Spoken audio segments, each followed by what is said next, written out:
எல்லாருக்கும் வணக்கம்.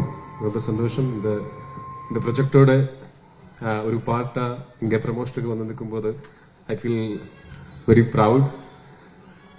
ஏன்னா இந்த ஸ்கேலில் இந்த கிராண்டியரில் ஒரு படம் I always wanted to be part of a movie like this. And what makes me even more happier is that I got to work with Rajat and Lalit and Manju Cheji and all, and again and with Abhimanyu sir and all. So this is indeed a special project for me because in Lucifer I had a very few days of shoot. ஒரு கொஞ்சம் scenes தான் இருந்தது. ஆனா the impact and the character என்னோட கரியர்ல எனக்கு கொடுத்தது is huge. அதனால I am very much excited to see how my character in this movie has evolved and how people are liking it. Romba sandosham. On 27th, movie is releasing worldwide. Ellarum paarenga, enjoy pannunga. I hope you all will enjoy this. Thank you so much. Super sir.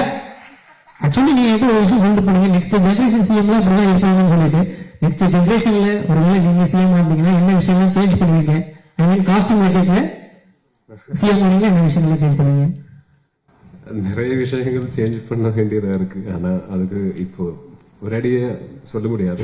வாக்குறுதிகள்லாம் அப்பதான் அந்த டைம்ல இதெல்லாம் பெரிய விஷயம். அது யோசிச்சு plan பண்ணி points note பண்ணி வந்து சொல்றேன். கரெக்ட் சார், நான் பாயிண்ட் நோட் பண்ணி வச்சிட்டேன், அதனால தான் கேட்டேன் சார். Thank you sir. ஆக்சுவலாக பார்த்தீங்கன்னா இது ஒரு மிகப்பெரிய ப்ராஜெக்ட். அதாவது மலையாள இண்டஸ்ட்ரியில் மட்டும் இல்லாமல் ஒரு இந்தியாவுடைய இண்டஸ்ட்ரிக்கு ஒரு பெரிய ப்ரௌட் ஏற்படுத்தி கொடுக்கக்கூடிய ஒரு பெரிய ப்ராஜெக்ட். இந்த லூசிஃபர் முதல்ல பண்ணுறப்போ எந்தவித பயமும் இல்லை, எந்தவித எக்ஸ்பெக்டேஷனும் இல்லாமல் சாதாரணமாக பண்ணிட்டோம். பிருத்திவிராஜ் சார் கூட சும்மா சாதாரணமாக சொன்னாங்க, நம்ம சார் நானே அப்படி டைரக்ஷனுக்கு வந்துட்டேன் அப்படி சொன்னாங்க. பட் அந்த படம் ரிலீஸ் ஆனதுக்கப்புறம் அது ஏற்படுத்தின ஒரு தாக்கம்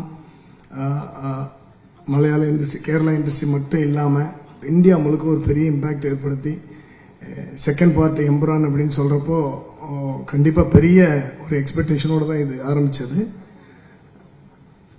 இந்த படம் தொடங்கி கொஞ்ச நாள் கழித்து பிருத்திவிராஜ் சார் ஒரு நாள் ஃபோன் பண்ணியிருந்தாங்க எனக்கு, மாஸ்டர் நான் உங்கள்கிட்ட கதை சொல்லிட்டேன், பட் இருந்தாலும் என்னால் நைட்லலாம் தூங்க முடியல மாஸ்டர் எனக்கு அப்படின்னு சொன்னாங்க. எனக்கு இன்றைக்கி மறக்க முடியலை. ஏன்னா அவ்வளோ ரெஸ்பான்சிபிளான ஒரு டைரக்டர். நான் நிறைய தடவை ஸ்பாட்லேயே சொல்லியிருக்கிறேன். எனக்கு தெரிஞ்சு அவர் வீட்டில் நடந்து ஃப்ளோர்லாம் தேஞ்சிருக்கும். அவ்வளோ தூரம் ஷார்ட்டெல்லாம் யோசிச்சு எழுதியிருக்கிறது. நான் பெரிய ஃபேன் கூட சொல்லிட்டேன், உங்கள் டைரக்ஷனுக்கு நான் பெரிய ஃபேன். ஏன்னா தான் எழுதுனதை ஒரு பெரிய முரளி கோபி சார் எழுதின ஒரு ரைட்டிங்கை அப்படியே படத்தில் கொண்டு வரணும் அப்படின்னு நினைக்கிறது வெகு சில டைரக்டர் தான். அதில் பிருத்திவிராஜ் சார் முழு முயற்சி இறங்கி அதில் வெற்றி பெற்றிருக்காரு. இதுக்கு ஃபுல்லாக ஒரு பெரிய இவ்வளோ பெரிய பட்ஜெட், அதாவது நிறைய படங்கள் எடுத்துடலாம் மலையாள இண்டஸ்ட்ரியில், அவ்வளோ பெரிய பட்ஜெட் ஓப்பன் பண்ணி கொடுத்த Antony Perumbavoor sir, Gopalan sir and Lyca production, இவங்க எல்லாரும் சேர்ந்து மிகப்பெரிய படமாக உருவாக்கி இருக்கிறாங்க. இதுக்கு நாங்கள்லாம் சப்போர்ட் பண்ணியிருக்கிறோம்.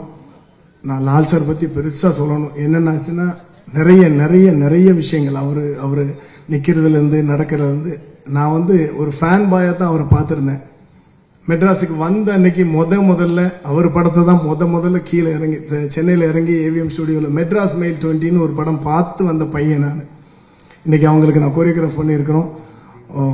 இந்த படத்தில் போன படத்தில் நீங்கள் என்னெல்லாம் ரசிச்சிங்களோ அதை விட இன்னும் மென்மேலும் ரசிப்பீங்க. கண்டிப்பாக உங்களை அந்த படம் டிசப்பாயிண்ட் பண்ணாது.